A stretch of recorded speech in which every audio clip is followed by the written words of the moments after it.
Então, a gente vai começar a conversar hoje sobre esse assunto que acho que é muito interessante. Cólica, intestino preso, principalmente pais e mães de primeira viagem passam por essa situação. Mas antes da gente começar aqui, eu já vou abrir o telefone para você ligar e fazer a sua pergunta. 3247-4740. Ligue pra gente, a gente vai fazer a sua pergunta aqui ao longo da entrevista. Então, você pode já ligar e deixar anotada a sua pergunta, tá bom? Então, para começar, doutor, realmente é um assunto que preocupa muitos pais, não é? Cólicas. Preocupa porque a gente, quando recebe um neném que estava há alguns meses, né, num outro ambiente, num ambiente onde não comia, elementos de fora, não trabalhava com a digestão da maneira em que vai ter que trabalhar, ele vai passar por um período que a gente chama de adaptação. E essa adaptação é onde surgem esses sintomas, principalmente digestivos, em que a gente hoje observa as cólicas e também o próprio refluxo gastroesofágico, mostrando também essa tentativa de adaptação ao mundo exterior. Eu sempre costumo dizer, Bruna, que os nenéns, a gente comemora aniversário uma vez ao ano, né? A cada ano. Então, por que as cólicas, por exemplo, ou digamos assim, o neném para de ter esses incômodos digestivos depois de 3 meses? Porque, teoricamente, 9 na barriga, 3 fora, o neném nasceu. Então, a gente tem esses 3 meses para ele nascer, digamos assim, e completar esse primeiro ciclo de vida. E aí é nessa adaptação, onde a gente começa a colocar elementos de fora, principalmente hoje, a maioria das vezes, colocando leites que não são da mamãe, ou seja, estranhos à natureza humana, como um leite de vaca, que é o mais comum que a gente usa, a gente tem grandes chances de não ser bem digeridos. E com isso haver formação de gases, haver incômodos na questão da digestão, e a mamãe, principalmente de primeira viagem, que não tem as técnicas, os truques, e nem o olhar em cima disso, vai sofrer. E aí, gente, tem aquele choro, aquele bendito choro da cólica, que é diferente, né, doutor? Quais são os sinais de que o bebê está chorando por uma dor relacionada à cólica? Porque muitas vezes ele chora, ele grita, ele fica vermelho, e a mãe e o pai não sabem o que fazer, já entram em desespero também, o clima todo fica tenso, né? Tenso. Se a gente parar para lembrar, todos aqui passamos por cólicas intestinais, antes de uma diarreia, durante uma diarreia. Então, tu vai lembrar que, na verdade, a chamada cólica, ela acontece, e esse choro vai acontecer em intervalos, porque é no momento em que o intestino está trabalhando, onde ele faz o espasmozinho, que vai gerar cólica. E não é uma coisa contínua, geralmente ela faz em espasmo, solta, faz com que a criança, dependendo do nível de estresse dela ou de reatividade que ela tem, ela reagir com um choro mais intenso ou não. E como é que a gente observa e vai entender que a criança está chorando de cólica? Então, como a gente falou, nos primeiros 3 meses é quando elas surgem mais, principalmente se não está usando o leite da mamãe. Se está usando o leite da mamãe, a mamãe tem que prestar atenção porque muitos colegas falam que não influencia a alimentação de fora, mas eu já vivi com os meus filhos e tenho 20 anos aí de observação, a comida que a mamãe come, com certeza mal digerida e mal processada por ela, principalmente com o intestino dela preso, onde aquele lixo fica dentro dela muito tempo e as toxinas entram no sangue, são absorvidas, vai fazer com que a criança tenha mais cólicas e o leite venha ou amargo, ou azedo, ou mais ácido. Então, é importante cuidar da dieta. Nós temos alimentos que facilitam ou pioram. E como é que a gente vê que essa criança está chorando de cólica? Eu acho que essa é a grande pergunta, né? Como é que a gente diferencia? Além desse choro que vai ter momentos de intensidade, reclusão, aí a criança tenta suspirando a se acalmar, depois volta a ter intensos, e é muito importante que o bebê, você vai observar o bebê mexendo as perninhas. Por quê? Porque ele não consegue ainda botar a mão na barriga, ele não consegue se dobrar, então ele vai tracionar muito as pernas. Junto com essa tração, geralmente a cólica saem gases, é promovido gases, porque geralmente é uma fermentação, é um dos tipos de processos que podem gerar gases. Por isso que a gente usa os remedinhos para liberarem esses gases mais rápidos. E aí a criança sofre menos. Então você vai notar, chorou em espaços intercalados, espremeu, mexeu as perninhas, soltou um pum, acalmou, então geralmente, provavelmente o processo está na barriga. O que a gente tem que diferenciar, porque é muito comum, Bruna, hoje a criança chorar de azia do refluxo e a gente achar que é cólica. Então isso só um pediatra vai ter um olhar sobre isso, porque para mamãe refluxo tem que vomitar, mas para pediatra não precisa vomitar não. Então a gente sabe disso e é importante estar sempre acompanhando com o pediatra. Inclusive é por isso que às vezes leva tanto tempo para diagnosticar quando é refluxo ou não. Então, nesses primeiros 3 meses, às vezes é uma bagunça, a criança não vomita e você tem, na verdade, você tem os horários. Por exemplo, a cólica normalmente é no final do dia, ela não acontece na madrugada. Se a mamãe comeu alguma coisa, está amamentando, comeu uma coisa, um abacaxi, comeu alguma coisa muito diferente, um tempero, logo naquele dia e no outro a criança está chorando, provavelmente foi da alimentação e do tempero, ou seja, da cólica realmente que intensificou-se e a mamãe aí entra nesse desespero. E aí, para solucionar essa situação, né, diminuir o desespero dos pais e a dor do bebê, existem alguns medicamentos e também tem aquela coisa de massagem. Como é que funciona isso? Fazer uma massagem adianta? Não adianta fazer movimento com as perninhas do bebê, doutor? Então, tudo isso é importante. Quando eu tenho um órgão que ainda não está maduro, quando alguma coisa na natureza não está madura, geralmente o calor ele serve para amadurecer. Então é a fruta no pomar, é o bolo no forno que precisa do calor para crescer e se desenvolver. E os órgãos como o intestino, por exemplo, e a digestão, elas melhoram muito quando a gente aquece esse estômago. Por isso que a bisavó usava muito, trabalhar até com aquela faixinha. Não sei se tu chegou já a perceber, algumas mães contando, que não é interessante usar em bebês porque eles usam a barriga para respirar. A gente tem que usar, se for usar uma faixinha, na verdade nunca amarrar essa faixinha, porque a barriga, nós vamos crescendo e Era aquela ideia para o umbiguinho, né? Também do umbiguinho também, mas ela ajuda no aquecimento da barriga, então ajuda na cólica. É muito importante que as mamães percebam isso e não segurem essa barriga. Então, o calor, a bolsa de água quente, a posição de bruço virada na mão, em cima de uma bolsa de água quente, vai ajudar em muito a esses gases e essa cólica passar mais rápido. Então, o calor é super importante, porque vai amadurecer e facilitar andar esses gases. E a questão da massagem, como você falou. As mamães podem fazer as massagens com a perninha para poder tentar liberar esses gases, ou até no sentido horário, na região do abdômen baixo, a gente fazia a massagem no sentido horário, usando um olhinho, pode-se até usar um olhinho aquecido, que a gente pode estar fazendo essa massagem, e depois manter ou com esse paninho ou com a bolsa de água quente, isso vai aliviar muito. Mas uma coisa importante é sempre perceber o seguinte, a criança continua com muita cólica, então alguma coisa está errada. Hoje, cada vez mais, Bruna, a gente está vendo má digestão e incompatibilidade das crianças ao leite de vaca, à proteína do leite de vaca, ao açúcar do leite de vaca, e é onde, digamos assim, é o leite que a gente usa mais depois do leite da mamãe. E muito também com o abuso da mamãe, hoje não respeitar, às vezes, infelizmente a gente não, hoje, digamos assim, as mamães, não é que são mais fracas, mas elas são muito mais sensíveis do que eram há 20, 30, 40 anos atrás. Então elas cedem, né? Elas cedem na dieta, elas cedem na saída muito cedo de casa, e tudo isso com certeza não é interessante para o bebê. Agora, você falou, doutor, a questão de o quanto tempo, né? Se dura muito tempo aí a cólica. Qual que é essa medida de se continua a cólica? Porque tem bebês que têm, nos primeiros 3 meses, muita cólica. O que é continuar a cólica? É ter todo dia, enfim? Então, a cólica é o seguinte, a cólica, ela teoricamente, ela não deveria passar dos 3 meses. Se está passando dos 3 meses, já amadureceu o aparelho digestivo, então alguma coisa tem aí. Ou a incompatibilidade com o leite que ela está usando, e inclusive o seguinte, a mamãe que está amamentando no seio, a gente percebe muito quando ela toma muito leite de vaca, que a gente já cansou de falar, foi feito para o bezerro, não foi feito para a mamãe e nem para o ser humano. Quando ela toma isso, ela mesma não digere bem, ela cria gases, ela tranca o intestino dela. Já é mais comum, e ainda mais com a alimentação. E muito mais, né? Hoje todas as mulheres, quase todas, 80% delas têm intolerância à lactose. Então, assim, não deveriam estar mamando mais no leite da vaca, né? Ainda existe o mito do cálcio, onde acha que no leite de vaca vai ter o melhor cálcio. Eu vou dizer para vocês, o pior cálcio, aquele que não é de fácil absorção, está no leite da vaca. Vamos reforçar isso, porque se leite de vaca fosse bom para os ossos, na Holanda não teria mais osteoporose e fraturas do que na China, onde as pessoas não tomam leite, nascem mamando na mamãe e depois não tomam leite. Lá é chás e outros elementos. Mas é que, infelizmente, a indústria alimentícia é que manda, digamos assim, na gente, né?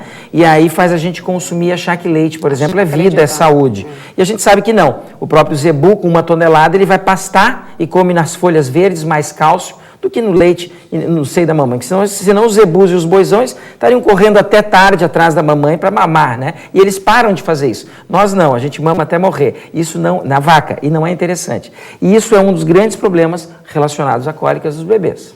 Vamos continuar a conversar depois do intervalo? Vamos. Pode ser? A gente Pode. tem muita pergunta, tem gente ligando, então daqui a pouquinho a gente continua a tirar suas dúvidas. Se você quiser ligar, 3247-4740. Eu volto já já. Estamos de volta com o quadro Pais e Filhos aqui no Ver Mais e agora a gente vai fazer algumas perguntas do pessoal de casa para o Dr. Juarez responder. E vamos começar pela Nathalie de Balneário Camboriú, que ela pergunta o seguinte: doutor, que tipo de alimentos podem ser dados a partir dos 4 meses? A filha dela também só quer colo. O que fazer? Então, olha, bem interessante. O neném que está mamando no peito, Bruna, até o 6º mês não precisa de mais nada, não precisa de água, não precisa de nada. É peito da mamãe, principalmente se estiver ganhando peso e tudo isso, o pediatra vai estar acompanhando. A partir dos... Quem não está usando e está usando leites, de preferência a gente usar esses leites preparados, não leite de caixinha e nem de saquinho para os bebês, é muito importante, porque eles não são adequados para o bebê, eles não são, digamos assim, mais digestivos, então a gente tem que estar usando esses leites de infantis mesmo, né? Prontos. É o leite em pó, né? São os leites em pós.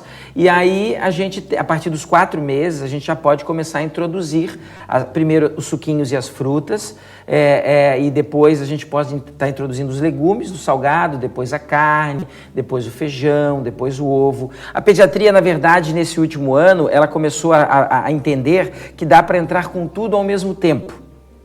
Mas isso não é uma opinião minha, é uma opinião da pediatria em si, né, da sociedade de pediatria, mas eu sempre prefiro entrar com elementos assim nessa sequência, como era no passado, porque você vai observando as más digestões da criança. E aí você vai observar. A cólica normalmente relacionada ao leite vai até os 3 meses e depois não deve seguir. Quando começa a ter cólica introduzindo outras coisas ou um leite de fora, mais uma vez, tem que estar atento ao que está tomando e à incompatibilidade que pode ter com esse produto. E nada melhor do que o pediatra para ver isso. Até porque se você começar com todos os alimentos junto, como você falou, não tem como observar qual que é a Claro. reação. A que se relaciona a reação? Claro, eu sempre peço para as mamães, pelo menos uma semaninha com um produto, pra gente, ou uma semaninha ou 4 dias, para você observar como ficam as fezes e como a criança tolera. Senão você não tem como saber o que fez mal e o que fez bem.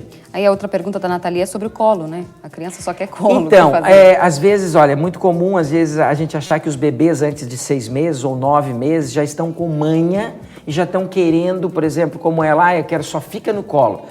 Eu vou dar uma dica para vocês. A criança até 6 meses, no mínimo até 6 meses, isso até pode esticar um pouquinho mais, ela não tem como fazer manha, ela não sabe nem que existe, ela nem sabe que tá existindo. Então, assim, na verdade, provavelmente ela pode estar com azia. E a posição em pé agrada e favorece a descida do leite e do ácido e ela não tem azia.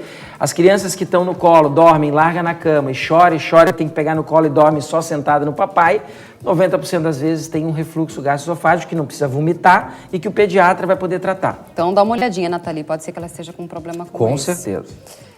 Aqui a Silvane de Itajaí, ela tem um bebê de 6 meses, não aceita comida salgada. É normal? O que fazer? Já está na época de comer, Já né? está na época, bem isso. Então, digamos que ela começou a trabalhar com as frutas e entrou para os salgados, para os legumes. E aí a criança não está se adequando ao sal. Até porque não se deve salgar as primeiras sopas de legumes. O sal é uma coisa que tem que entrar muito à frente. Na verdade, o sal em si. Inclusive, um detalhe bem rápido. O sal que a gente usa, esse sal marinho e o sal refinado, isso é veneno para nós. Isso, na verdade, causa hipertensão, causa vários problemas. Por quê? Porque só tem 2 elementos ali, 2 minerais, cloro e sódio. O que nós deveríamos estar usando, inclusive que ajuda a nossa saúde, porque tem mais de 83 minerais, é um sal integral. Infelizmente, nós só temos no Himalaia um sal desse e em Mossoró, lá em cima, em Natal. E é difícil, é caro, pode comprar pela internet, mas uma opção eu trago para os pais para manter saúde em casa, sal grosso, batido no liquidificador, moído, deve ser usado, porque ali pelo menos 43 minerais tem. Ou seja, mesmo? aquilo é remédio, diferente do sal refinado. Então o pessoal usa o sal marinho, isso é maravilhoso, porque é marinho. Não, lá, tudo que for refinado é veneno para o corpo. Nós estamos adoecendo, por quê? Porque as farinhas estão refinadas, açúcar está refinado, sal está refinado. Por quê? Para ficar branquinho, lindo, maravilhoso e ser comprado pelos olhos na prateleira. E não é o ideal. Então, batam o sal, comprem sal grosso, moam, vocês vão ter ali mais de 40 minerais e vai ser, inclusive, antihipertensivo esse sal. Nossa, eu não sabia disso, doutor. Então, outra dica. Então, sexto mês, começou a botar o legumes, que já é salgado, e a criança não tolerou. O que ela pode fazer? Ela tira um leitinho dela e mistura nessa sopa. Aí, ela vai fazer a transição do gosto do seio para o sal. que também era salgado no início, o seio, mas que depois ficou adocicado. Então ela pode usar sempre nesse pratinho um pouco do leite misturado, e aí a criança vai se adaptando. À medida que vai passando, ela vai tirando o leite e deixando os legumes. E aí eu queria só lembrar uma coisa, a questão de salgar a comida da criança, além de fazer mal, é um momento que você já vai adaptar o paladar, né? Claro. Habituar o paladar a algumas coisas. O sal é uma coisa que a gente sente falta, o bebê não tem isso ainda. Não, isso... Ali é um momento de já... Com certeza, ali tanto o sal quanto o açúcar. Tu vê que tem estudos, Bruna, que as mamães param de comer açúcar, param mesmo, estudos. Aquelas pessoas mais vegetarianas, que têm toda uma filosofia, param de comer açúcar na gravidez. A criança, quando entra em contato com açúcar depois que nasce, ela faz careta e diz, ui, isso aqui é ruim. Olha só que interessante. Então a educação do paladar começa lá na barriga. Então se a mãe puder trabalhar com menos sal, menos açúcar, mais saúde para a criança. Porque o sal, o açúcar, infelizmente, ele também mata a gente. O açúcar, ele acidifica a gente, ele deixa a gente num estado em que a gente adoece muito mais fácil. Criança que come muito doce e hoje, vovó, vou dar uma balinha, sempre tem um chocolate guardado, muita atenção. Toda vez que ele come a balinha e come o chocolate, ele está se desmineralizando, ele perde minerais. Então, assim, se a gente quer agradar o filho, vamos agradar com consciência, ou o neto, né? Vamos agradar com elementos. Hoje você tem integrais, biscoitos e até doces, digamos, mais saudáveis, como uma balinha de mel, por exemplo. E até facilitar para não ter que privar a criança depois, né? Claro. É mais fácil que você adapte o paladar para que depois tudo ela não passe adaptando-se por um sofrimento de ter que se poupar de comer as coisas que gosta. Aí a gente tem aqui uma pergunta da Luciana de Itajaí. O bebê de 5 meses está com o intestino preso, fica até 3 dias sem defecar. O que fazer? Essa situação do intestino preso eu já queria também puxar junto por questão da cólica, né, doutor? Isso. 5 meses, 3 dias ele fica assim. Então, o neném, quando nasce, principalmente no primeiro mês, ele pode ficar até 4 dias sem fazer cocô. E isso não é anormal. É porque ele justamente está aprendendo a digerir as coisas. À medida que ele vai passando esses 3 meses, que ele nasce e amadurece, aí sim ele deve ter um ritmo de 2 a 3 vezes bebês, inclusive mais vezes, até 3, 4 vezes ao dia. Tem bebê que mama e já faz o cocô, e tem bebê que pode ficar 1, 2 ou 3. Passou de 3 dias e isso está frequente, alguma coisa está acontecendo na dieta dele. E daí tem que ver a dieta. Na verdade, assim, a gente tem aquela ideia, estou com o intestino preso, vou usar um laxante, ou vou usar supositório. Isso, na verdade, é remédio. O que a gente tem que trabalhar não é no efeito, é trabalhar com a causa. Então vamos lá buscar na causa o que está fazendo. Muitas vezes você mexe no leite, troca o leite, tira a lactose, e aí tudo se regulariza. Então precisa o quê? De um profissional para estar olhando. Certo. A Simone de Itajaí tem um bebê de 7 meses. E ele, 7 meses, gente, ele continuou com muita cólica, desde os primeiros meses não ameniza, é aquela situação, né, não parou. Mas aí eu vou te dizer assim, provavelmente 2 questões, ou realmente ele não se adaptou com o leite e provavelmente não foi testado alguns leites sem a lactose, com a proteína mais quebrada, ou tirar esse leite de vaca e usar um leite de cabra, por exemplo, e não se observou a digestibilidade dele, ou inclusive aquilo que a gente falou no início. É muito comum a gente achar que a criança está com cólica e ela está com azia. E aí, então, tem que levar no médico para observar. Tem que levar no médico para observar, tem sintomas de refluxo. A Juliette de Itajaí tem um bebê de 2 meses, ele toma medicamento de 6 em 6 horas para cólica e para refluxo também, e ele não consegue dormir. Qual que é a idade? 2 mesinhos, é bem pequenininho. Uau, bem pequenininho, já estamos usando assim, infelizmente hoje, cada 10 crianças, 7 estão nascendo com esse refluxo, é muito complicado, junta com a cólica, então aí fica realmente mamães de cabelo em pé, porque não dormem, né? Elas passam a noite. Eu tive dois filhos, tenho 2 enteados que passaram por isso, a gente sua muito com a questão do refluxo. E na verdade, tem que estar acompanhando com o pediatra para ver alguns nuances de cada criança. Então, tem que, de repente, trabalhar com a mudança do leite, tem que adequar outros medicamentos. Então, assim, eu não posso receitar as coisas assim no ar, mas deve-se procurar um profissional, porque tem que adaptar ou o leite ou os remédios aí para poder a criança estar bem. E condutas, né? Por exemplo, uma criança com refluxo nunca deve estar amamentando deitada. Ela sempre tem que estar de pernas abertinhas. Sentadinha. Sentadinha, em pé. Ela não deve deitar depois para trocar, ela tem que estar em 2 travesseiros. Ela vai dormir, um bebê antes de 6 meses é um bebê conforto, que para nós é desconfortável, mas para o bebê é confortável e para quem tem refluxo é a saída. né? Uma dica para ela é o seguinte, como é que eu diferencio quando é cólica e refluxo? Botou no carro, no bebê conforto e passeou na quadra e ele dormiu e não queria dormir, provavelmente é refluxo. Chacoalhou, esvaziou, melhorou e está em pé, né? Se for dor, ele não vai Meu parar. pai me contava que eu cansava, porque eu tenho refluxo, que eu cansava de dormir, assim, ter que fazer ele dar voltas na quadra para poder dormir. Olha só onde chega. Acontece, né? Em muitos lugares. Hoje ainda acontece. Aí antes a gente, no bloco anterior, nós comentamos a respeito do chá. Sim. E eu queria saber até que ponto que o chá é interessante ou não e em que idade, né, que pode começar com o chá. E com a água por si só também. Ótimo. Então, quando está no peito até 6 meses não precisa nada, nem o chá.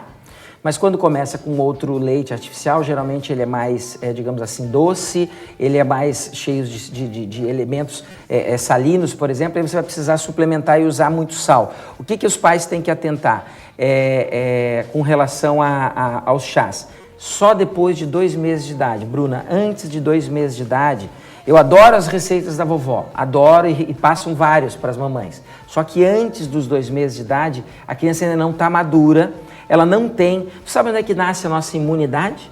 Não. Nasce aqui, ó, no intestino. Por isso que é tão importante hoje, estão jogando nos leitinhos os probióticos, os prebióticos, que são, né, que tem nos leites fermentados. Quase. Nos leites fermentados, e aí faz com que a flora se restabeleça, porque nós temos bichos bons e ruins. Os bons nos ajudam. Então, a imunidade nasce aqui, por isso que a digestão tem que ser boa, para a imunidade da criança ser boa. Então, as crianças têm que estar atentas a isso, e antes de 2 meses, quando eu jogo um chá, às vezes eu não preparo bem aquele chá e entram ingredientes estranhos demais. E aí podem gerar, inclusive, cólicas e podem causar problemas. Mas aí, digamos que passou dos 2 meses, o que é interessante? Chás digestivos. Camomila, boldo, erva doce, carqueja, são os mais, digamos assim, toleráveis por eles. Ah, boldo e camomila não é? Aí eu misturo com erva doce. Aí vai ficar doce, eu não preciso nem eu adoçar. Eu misturo com chá de erva doce. Evitar o máximo possível. Evitar o máximo possível, porque fermenta também o açúcar. Fazer um chazinho mais suave, doutor? Sempre um chazinho muito mais suave do que a gente. E assim, não passar de muito volume, para que a criança não perca a sede para mamar depois. Então, os bebês pequenininhos, 10, 20, 30 ml, à medida que vai crescendo, né? E depois, quando está maiorzinho, podemos, no lugar de uma água, usar um chá. Podemos. Só que sempre respeitando essa questão da idade e do preparo desse chá. Como a gente estava falando do leite fermentado, eu quero já perguntar a partir de que idade a criança pode começar a tomar e qual que é a frequência? O leite fermentado, o ideal é que seja no mínimo depois de 1 ano, não deve ser usado antes. Os probióticos e os prebióticos, a gente pode suplementar eles no caminho. Digamos que uma criança... Outro detalhe bem importante, falando de ambiente intestinal. Toda vez, isso não são todos os colegas que pensam assim e agem assim. Toda vez que você, mamãe, receber uma receita com antibiótico, na hora você pensa, eu vou ter que, vai matar os bons e os ruins, bichos dentro de mim, eu vou ter que refazer essa flora intestinal. Então, tomou um antibiótico, toma um repositor de flora intestinal, porque senão tem crianças que saem de um antibiótico e entram outro, por quê? Porque acabou com a saúde e a imunidade que nasce aqui. Muito bom, doutor, obrigada pela nossa conversa. Acho que deu pra gente tirar bastante dúvidas hoje. Que bom. E nós temos o site, quem quiser tirar mais dúvidas, temos no juarezfurtado.com, onde a gente pode estar conversando no chat ou pode estar lendo matéria sobre isso. O site está na tela, então se você quiser acessar ou mandar e-mail, aí você pode tirar mais dúvidas com o doutor. Muito obrigada e até a próxima. Até a próxima. Olha, gente, agora, antes da gente ir para o intervalo, você vai acompanhar mais um depoimento